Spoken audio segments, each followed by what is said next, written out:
Hello and welcome to this episode of Dynamicweb WTF, What's the Future of Digital Transformation, in which we will talk about the B2B marketing technology trends for 2021. In this live stream, we have Scott Brinker, VP Platform at HubSpot, editor at Chief Martech, and we will cover how B2B organizations can apply marketing technology, his advice on replatforming e-commerce environments, platform versus best of breed discussion, and how you can navigate the technology landscape. And we have several more topics to go through. I hope you enjoyed today's live stream and that you can take away some elements of today. And with that, I would like to welcome Scott. Scott, great to have you. I'm delighted to be here, Eric. Very cool, man. I'm very excited. So businesses and marketing departments might be facing spending restrictions and budget cuts amidst the turmoil of 2020. But marketing technology is not an area that is widely being affected. On the contrary, in fact, predictions around e-commerce, technology, and digital transformation are still all showing a healthy growth of double digit, if not more. But just spending more on technology doesn't mean that goals will be reached. So on that track, Scott, you've been keeping a track of marketing technology for years and have become the godfather of MarTech. So what is your take on B2B organizations can apply technology to help drive their business? Yeah, I mean, 2020 has been a rough year for everyone. But that being said, I think for many companies, we've really expanded the horizon of how we can engage with customers meaningfully through digital channels. And I think even once we get past, the craziness of, the COVID pandemic, we will bring back more ways in which we engage in the real world, of course, but I think a lot of these new digital channels will continue to thrive just because of the speed and the convenience that they offer to so many B2B buyers and customers. And so I think, this is why budgets for MarTech are still fairly resilient right now, is people recognize this has now just become a sea change in how businesses engage with each other, and you're competing now on how good your digital experiences are. So I think we're, the world doesn't change in a single year, so there's still a lot of work to be done and a lot of improvement, in the practices around this. But I think we'll make a lot of great progress on that in 2021. I fully hear you on that one. Being an absolute, I love technology and I love marketing, and how these two can really play together can really help drive a business to be successful. But you do need the right data strategy behind it. You need a plan behind it, because sometimes, and I have it on some of my earlier discussions as well, is I think sometimes integration has become too easy. And because it becomes so easy... We don't hear that very often. That's actually a new stage we've got into. We should celebrate that. Well, compare it. I had a discussion with one of our sales guys a couple of weeks ago on that, right? Because if you would actually go back 5 years, make it 10 years, then trying to integrate would require some significant coding, right? You need a strategy, you need to figure out APIs, you need to figure out mapping and all kinds of magic, not alone waiting for the service, the agency, the IT department to hook everything up in a way you like.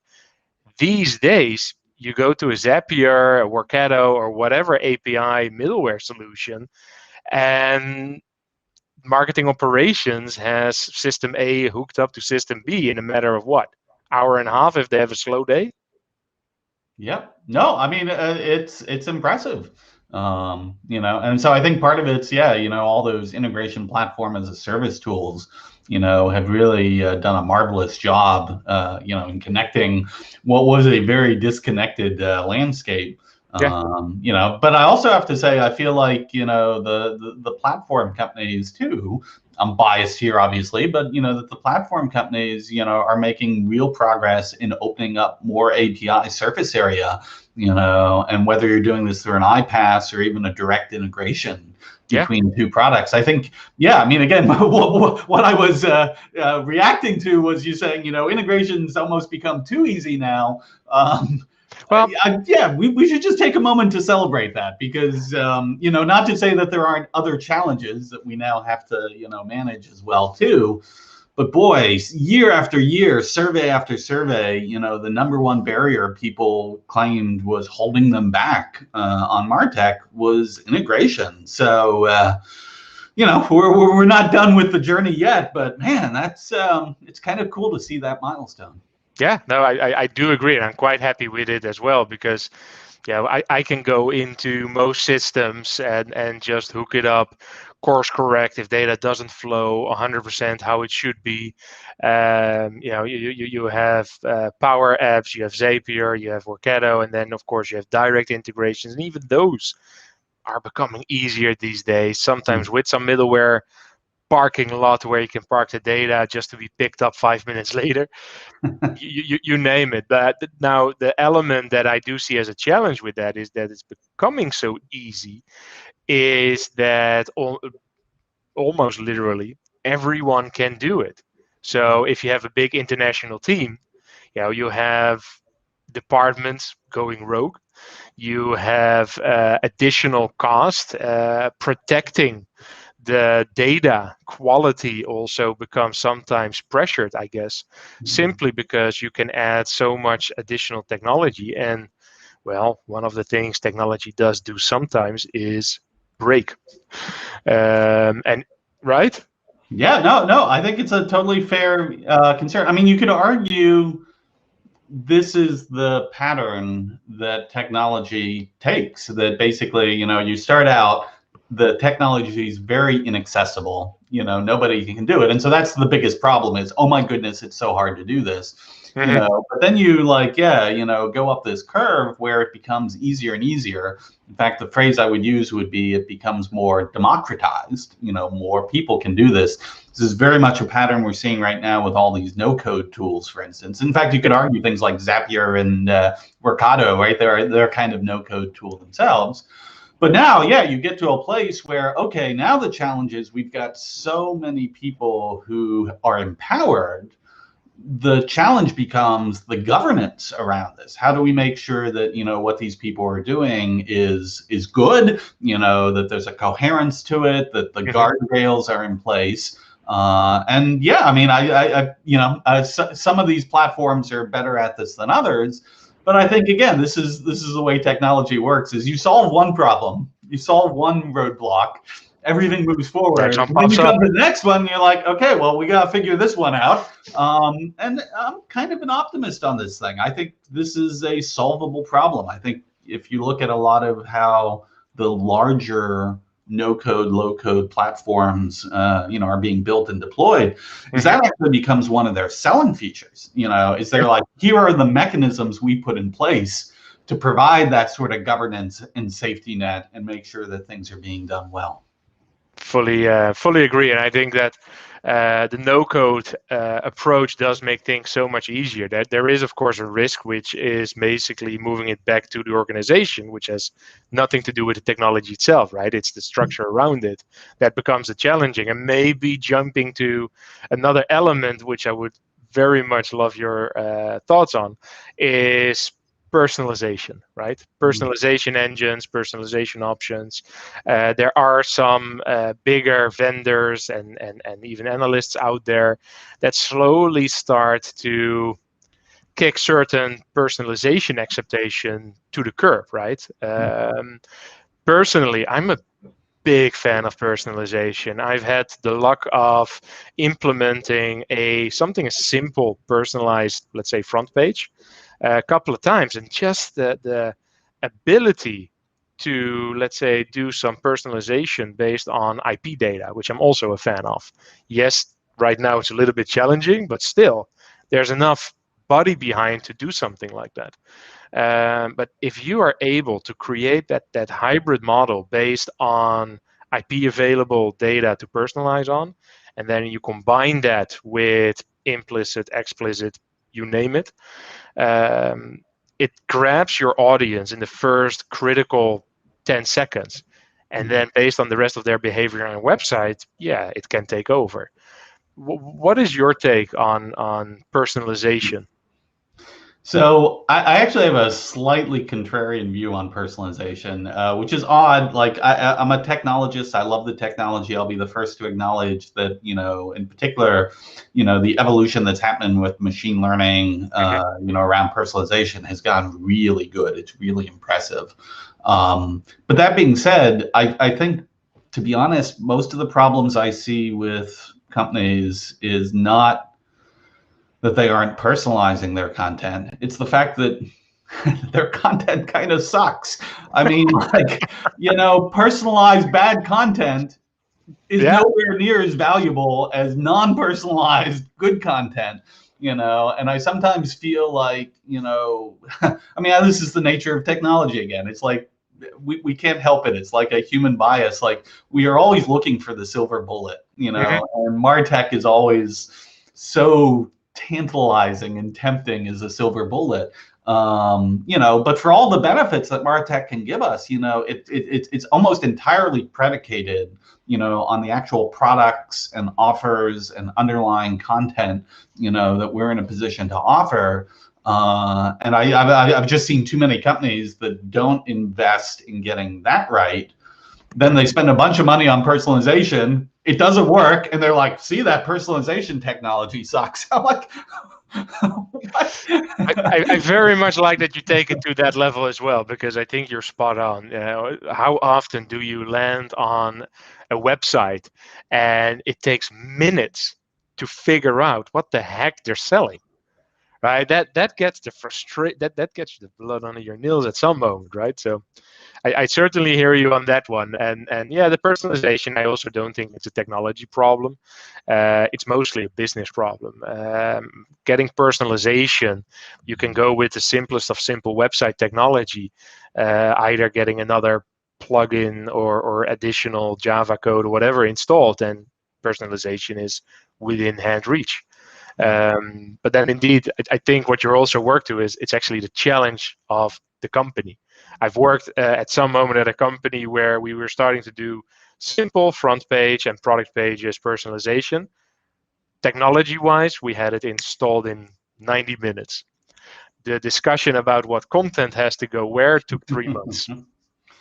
Yeah, so my background is, before I was in MarTech generally, I was really specializing in the field of conversion optimization. So I spent many years helping a number of Fortune 500 companies with their conversion optimization programs, and it was always fascinating because, like, at the time in like the mid 2000s, things like multivariate testing, were just becoming popular and accessible.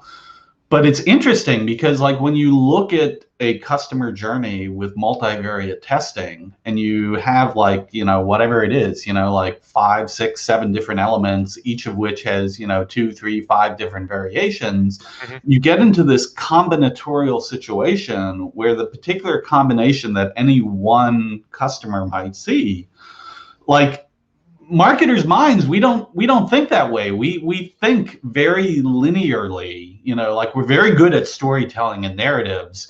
Mhm. We're very bad at being able to picture how the combinatorial side of things impacts that narrative. And in some ways, I think personalization is, again, like just a variation of that. Is it really does require a different kind of thinking about your strategy of how are the personalized elements going to fit into the narrative structure that you've built around it, and actually reinforce that narrative rather than conflicting with it. And I mean, this is doable. I mean, there are companies who get really good at this, but it's just, Mhm. it is a very different skill than like linear, static, narrative development. And again, I think like one of the mistakes is people just sort of underestimate the skill that gets required to leverage that well. Oh, that to do it well and really to make it part of that start to finish experience. is what makes a huge difference. And it's not always the easiest technology. I think we can agree on. Is not the challenge here. It's more of the business side and the ability to apply technology in a manner that it really drives a better experience. Really, right? Yep, completely agree. Cool. Cool. I was kind of curious about that one because I've been listening to so many webinars and even asking questions where they shoot certain elements of that completely to the ground, and I'm always thinking like, it's not that, it's a challenge of, well, it kind of frustrates me because I think there is so much greatness possible. Technology is so cool these days. You can hook up everything, and you can get insights from, I know that this is really not cutting edge technology, but you can see which companies are on your website. You can sideload in additional data based on their IP, then build that implicit and explicit data, maybe have your CRM talk to your web user database, and then that way, when it recognizes the visitor, even with the whole, and let's not go in there, but the whole GDPR topic, you can still do so many fantastic things. And it's a missed opportunity too often that every visitor gets exactly the same homepage. Yeah, I mean, I'm totally simpatico with you on this. I think one of the broader things I would say, and again, this kind of goes back to the, my conversion optimization days, is it always struck me how foreign the concept of experimentation is to most marketing departments. I mean, marketing just has this really rich legacy of, these long range plans. You get everything mapped out in advance. The production costs are incredibly high. It's a mass media, presentation. And so, and like the people who win, it's a little bit of, the fooled by randomness sort of thing of, those who happen to get the right creative at the right time, and it catches, their instincts, are clearly, what make them a super marketer. But yeah, I mean, the digital world makes experimentation so easy and accessible. And you see companies like, Amazon and Google and, who have really leaned into digital experimentation as like one of the bedrocks of how they grow their businesses. But then you go into most marketing departments and people are still really reluctant to embed experimentation into their process. It's sort of like, okay, we're going to do X, and then we do one version of X and it's out and we're done. Okay, now we're going to go do something else. And this whole idea of even just some simple A/B testing, like, which one of these is going to work best? A lot of companies just don't do it. I wanted to ask you that actually, but I think that why not? I think, of course, everyone is hung up with all the day-to-day stuff that needs to happen. Maybe, and again, I also don't fully agree there, because again, it's a given reason why some things like personalization is on its way back is that it's too hard to measure the actual results from it. And maybe the testing element probably plays into that as well, because it's not clear enough what the real difference is. Testing / personalization is on its way back. Now, the hard part is I have a little bit of a challenge understanding that, because I think it's all perfectly fine. You can measure it. You can absolutely see the difference by, if you apply personalization, you will get more conversions. You get longer time on site. Yeah, some might be vanity metrics, but there's nothing wrong with vanity metrics as long as you place them there.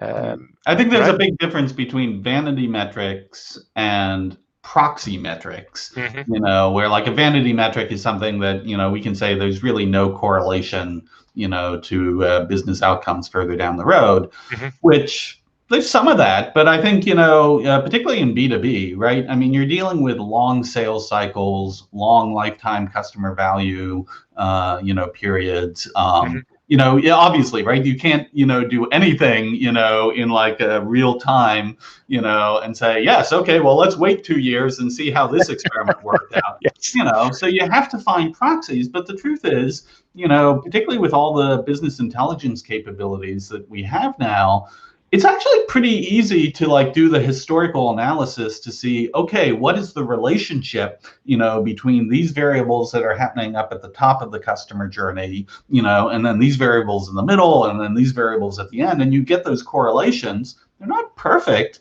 but they're not random either. They have a You relationship there. to each other, and so you're then using the proxy metric, as the way to do your rapid experimentation. And again, it's not to say that it's perfect, but again, in all things, that are dealing with like, human engagement, it's not about perfect measurement. It's about directionally, honing in on what resonates and works best. So Yeah, I hear you on that one. So maybe coming a little bit back to the first question is, if we would say the top 3 or 5 technologies that you see for next years, for B2B organizations, what do you think are the top technologies we're going to see emerging or develop further?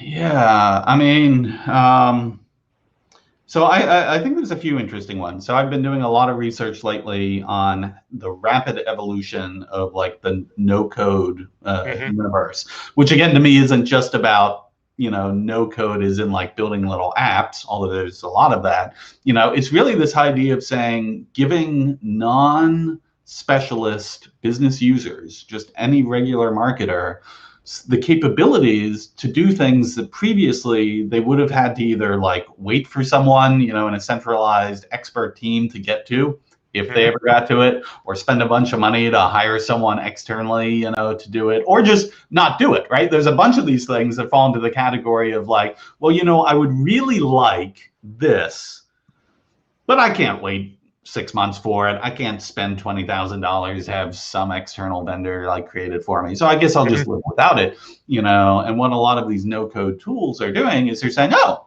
actually, I could take a few hours and kind of do that myself. Awesome. It becomes that easy. So I think we're going to see a lot more of that, and then, per the, concern you raise, like, okay, yes, that solves one problem by democratizing all these capabilities. But then that gets us to a new challenge of like, okay, how do we govern and orchestrate, this much wider group of contributors and creators inside our organization? Hmm. And to be honest, this is a problem we can solve with technology too. It's Hmm. actually a fantastic, use case for things like machine learning, because ultimately what it comes down to is you're looking at, these data patterns and these usage patterns, across a very large spectrum of independent moving, apps and workflows and stuff like that. And machine learning can actually do a really good job of like analyzing that and staying on top of it and recognizing when exceptions are happening, or recognize, when some sort of, what do they call that, disturbance in the force, is happening in what it was expecting, as a, Uh-huh. pattern. So I think there's going to be some really exciting technologies there. To maybe hook up onto that one, from a B2B perspective, do you think then that machine learning will really take a good step at, let's say, CRM systems, Salesforce, Microsoft? Because these things have still been basically a big ass Rolodex these days. So actually, I'll push back on that, partly because I have an affiliation with a CRM company. I get to see a little bit behind the scenes, and the truth is, actually, machine learning is being deeply embedded in most of these CRMs. I mean, like Salesforce. Hmm. I don't know Dynamics as well, but I'd be very surprised if it wasn't. But yeah, Salesforce, right? Their whole like Einstein, Yep. movement and these evolutions. Again, it's not Adobe and what was it, the Sensei stuff. Yeah, yeah, yeah. Wow. And so again, it's not perfect. This stuff is still very much in a form where it's like evolving, and maturing, and it's got a ways to go. But yeah, I Yeah, definitely see them wanting to harness those capabilities. yeah. Okay. Cool. But well, of course, I'm a big fan of the whole CRM, because I do see from also a marketing point of view, it is one of the best sources of truth for us as well, to really drive your marketing strategies from there, ranging from key accounts to segmentation. Yeah, the works Yep. really. But I do see that some automation and machine learning is being applied, but not there yet. Well, I mean, this is the nature of technology. It's yeah. Yep. I love how we're getting into the philosophy of this stuff, but it's like technology is like one of those things, like you get these high expectations, and then at some point when you actually meet those expectations, we very quickly like just sort of take that for granted. And now we have expectations that are, much further down the road. I mean, like, I still think about like the magic, of like what I can do on my mobile phone by just like magically, touching my fingers here, and I like can access anything anywhere in the world. I mean, like, holy crap. It I mean, is this is pretty like fantastic. a seriously major like science fiction device. I mean, the people on Star Trek would have been jealous of it. But now we like take it all for granted. Now I'm like, oh, well, this is last year's model. It doesn't have nearly as good of a camera as, this year's model. And you're like, okay.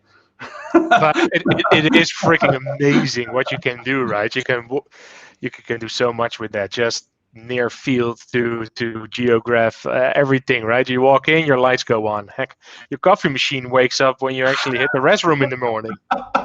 Seriously, this is like this It's pretty is awesome. the fiction future we're living in, and here you and I are. We're like, yeah, but my CRM doesn't like automatically close my business contacts for. And you're like, all right, we'll get there, but come on, let's celebrate for a moment. It is a magical time where we are with technology and business possibilities. The insights that we can have these days, it's fantastic. Okay, so I would say that's two-ish technologies. What else do you think really for B2B businesses that we can start seeing in the next years? Well, I think so many places we could go with that. I know. I do think the machine learning and the AI is continuing. Like, there's another generation that's just emerging now. That's really, I mean, talk about science fiction. If you look at the GPT-3 examples, I just saw that. Boy, I wish I could remember the name of this. They just released a product that what you do is you go in and you just write a few bullets of, yeah, this is what I want to communicate.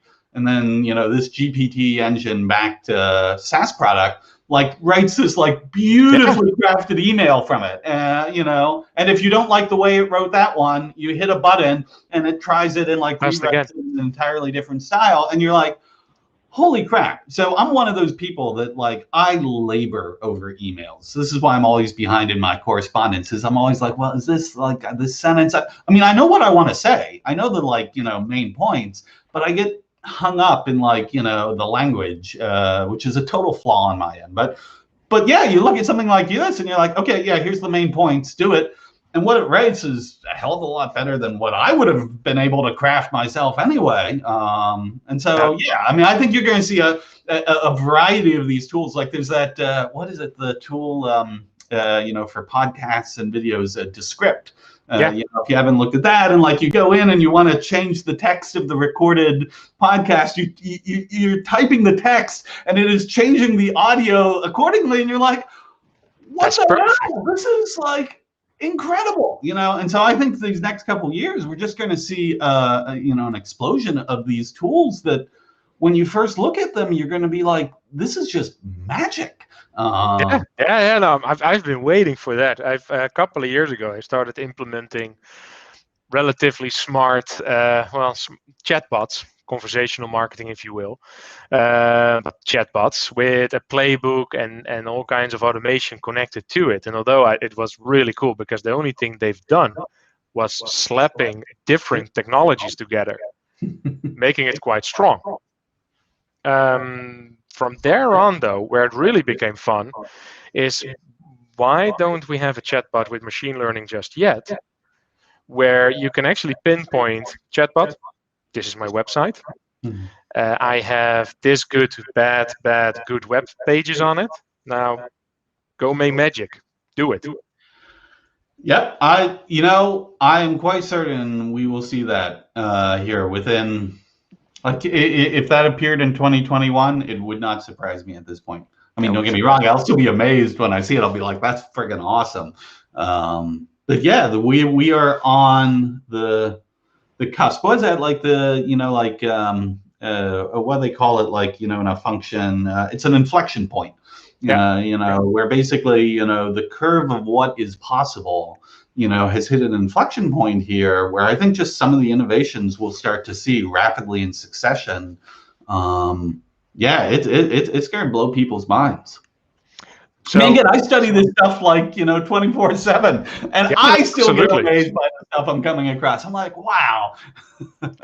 I'm also, every year I do try to keep up as much as possible, but overall you see so much technology, what is coming up, the easiness of start using it, and the insights it can drive. It's truly amazing. Do you think, and then feel free to, of course, name it by what it is, but email marketing has also progressed over years. And although some people say that email marketing is dead, which at the same time no one believes, which I also don't believe, I think it's a fantastic channel to still use. What is your take on maybe some trends in email marketing specific? Yeah, it never ceases to amaze me that, like, email is dead, personalization is dead, SEO is dead. And it's just, yeah. The more people who think that, the better, because for those of us who actually still know how to use these channels, it means less competition. Like, we win more. So yeah, go ahead. Yeah, It's dead. I mean, again, I think like the example we were just talking about, where I think the biggest innovation we're going to see in content creation in general is AI providing a much bigger assist in the creation process. Because the truth is, like, I mean, we as marketers, we know the essence of what we want to communicate. But again, creating like individual content assets still takes a lot of work. And that, going back to our earlier discussion, frankly, it's one of the reasons probably why there isn't more experimentation, is because it's hard enough to write one version of the email. If I had to write like 3 versions of the email, to test them, who has time for that? But when you start to apply, these generative AI engines, so that, again, they're not completely running off on their own. You have to guide them, you have to feed them, but the amount of time that takes to provide that guidance is a fraction of the amount of time it took to have to do all that work yourself. And so I think one of the things hopefully we'll get out of that is that will actually open up the ability to bring a lot more experimentation, because, hey, listen, it took me 30 seconds to create one set of this assets. All right, I guess I'll take a couple more minutes and create 5 versions of this asset, and then the system can automatically run the variations, and I can find which one in a test group has 20% more lift, and then use that for the rest of the list. And ooh, don't I look like a hero?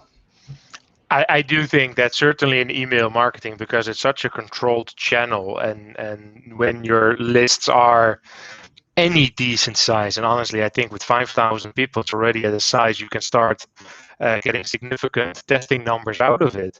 It is an underutilized channel to learn quicker about the audience you have in your database, to apply smarter and better matching content to them. So I do think that email marketing can absolutely benefit for more automated tested, helped by machine learning.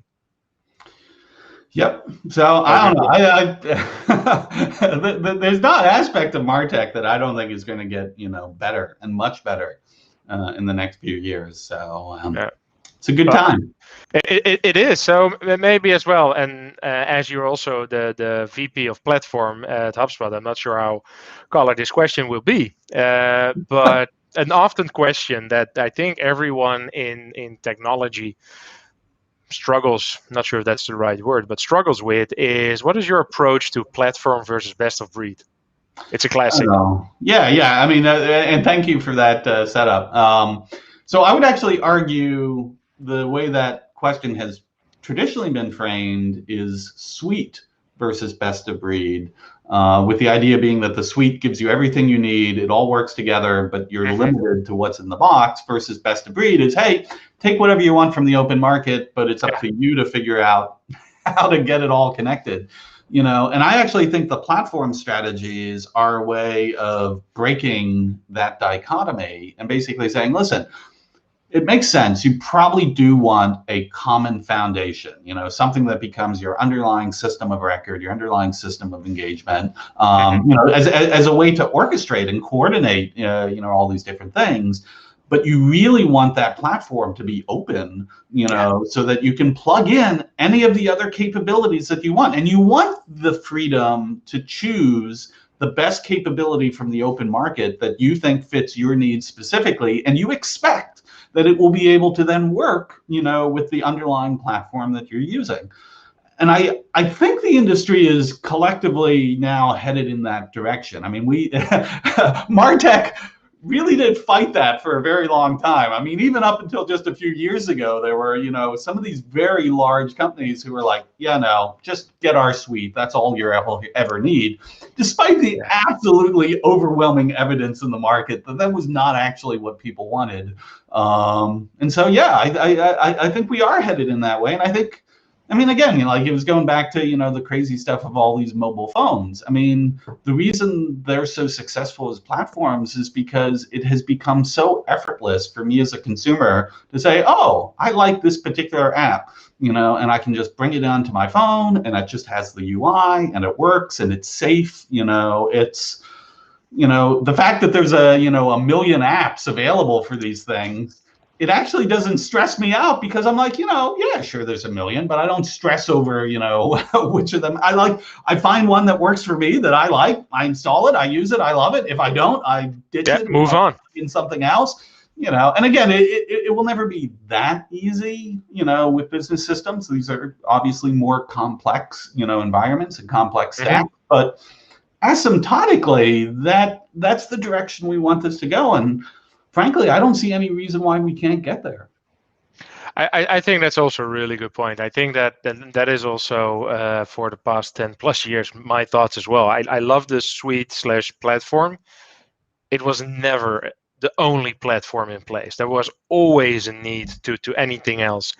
If not the simplest, let's say a CRM system that you kind of need, or you need an ERP system, or you need make it really extremely simple. You kind of need Google Analytics often.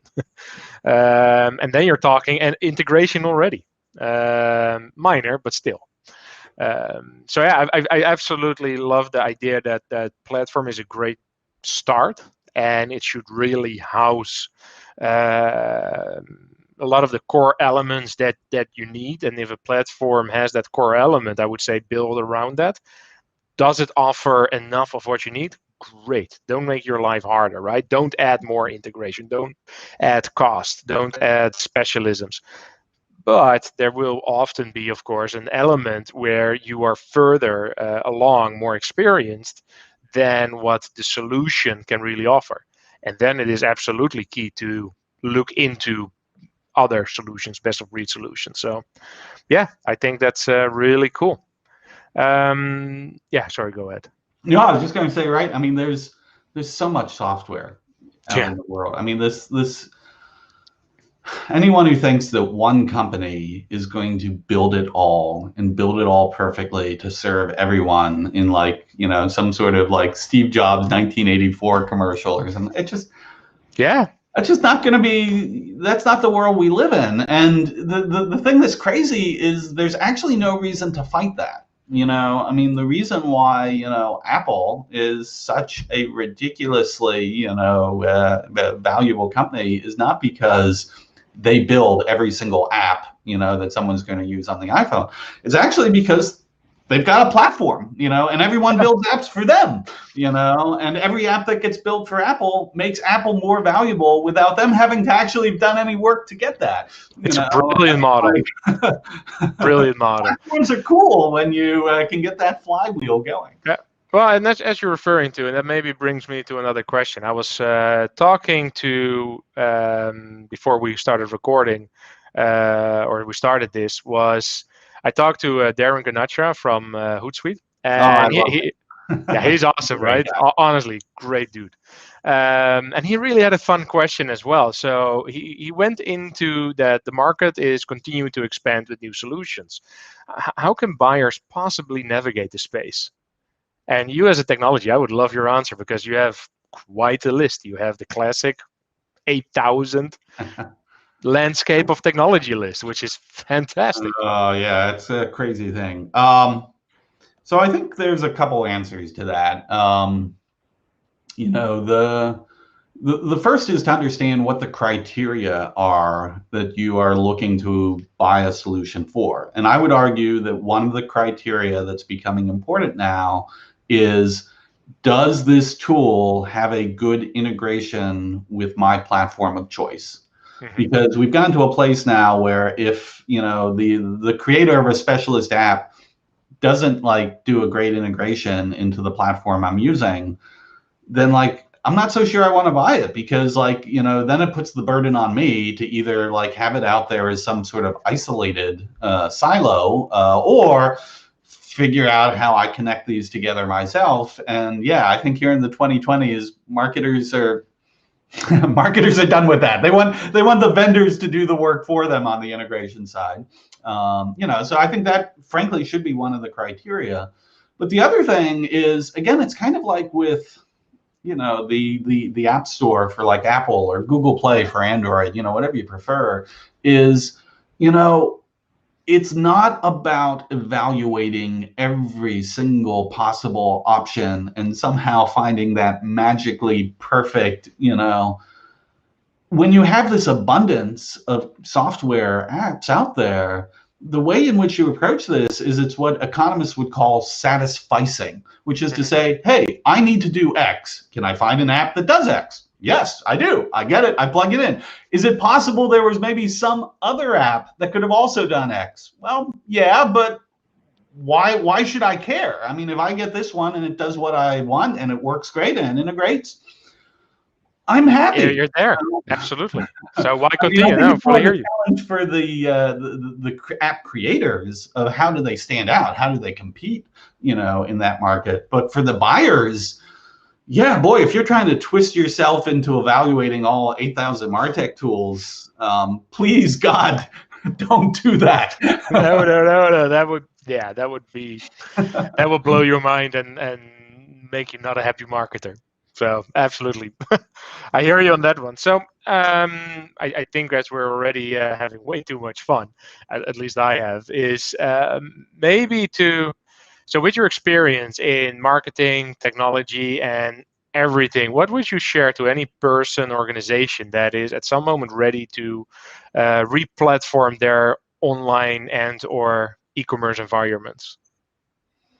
Yeah, again, I think the platform side is a really important lens to look at now. Like, you know, when you're choosing major elements of your MarTech stack, are they going to be open? Are they going to work with everything else? Because I think the one thing we are quite certain of is this is an environment that is constantly changing and constantly innovating. And the most valuable thing we can do, you know, when we're designing our infrastructure and our MarTech capabilities, is to design for change, to make sure that, listen, I don't know exactly what I am going to need 3 years from now, but I'm pretty sure I'm going to want something 3 years from now that's different than what I have. And so can I make sure that the things I'm putting in place today are designed to adapt to new changes and having new things come in?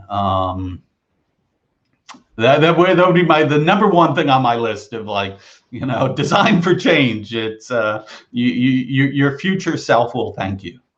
Yeah, I think that is also such an important one. The ability to have a solid solution right now that of course will evolve and develop over the next many months when you have it, but be ready to have that openness of integration so that you can plug in necessary technologies to really drive the business, right?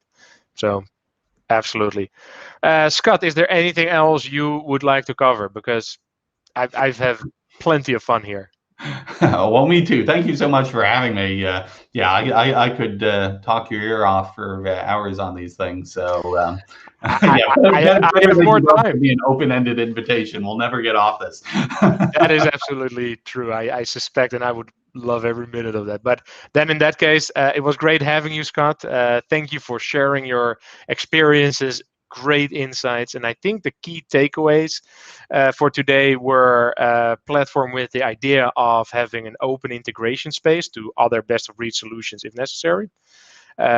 Machine learning and future technologies are going to be extremely exciting and help our lives make it easier. And we should be able then to actually optimize more, personalize more, as long as we can get a better result out of it, right? And probably 5 more topics. But with that, I would say thank everyone for tuning in. I wish everyone a great day, and thank you very much. And Scott, love it. Thank you. Till next time. Thank you so much. Have a great day. Thanks.